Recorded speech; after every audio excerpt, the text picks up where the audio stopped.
So hello friends, ఇవాళ అయితే మా బామ్మర్ది బర్త్డే ఉంది. మా మేనమామ వాళ్ళ కొడుకుది, మా బామ్మర్ది ఓన్.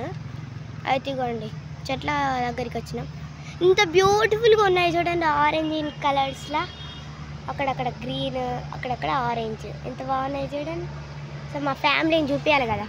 ఇగో ఇప్పుడు మా కజిన్ సిస్టర్, మా పెద్దమ్మ వాళ్ళ చెల్లెతో ఉన్నాయి. ఇప్పుడు ట్రీ హౌస్ మీద చెప్పలే కదా. చెప్పు హాయ్ ఫ్రెండ్స్. Hi friends. ఇప్పుడు చూపిస్తా చూడండి మా ఫ్యామిలీని. ఒక్కొక్కరి దూరం ఉన్నారు అనుకుంటారుగా అండి. అండ్ మా అన్నయ్య. సో ఈ బుడ్డి బాబు ఉన్నాడు చూడండి, ఇక్కడ ఇక్కడ అక్కడ అక్కడ అక్కడ అక్కడ అక్కడ అక్కడ అక్కడ అక్కడ బుడ్డి బాబు. బుడ్డి బాబుది బర్త్డే అన్నమాట. అక్కడ మా సిరి, ఇక్కడ సౌందర్య పిన్ని ఇక్కడ. ఇవన్నీ మా మమ్మీ తెలియదు కదా ఎవరికి. అక్కడ మా కజిన్ అన్న,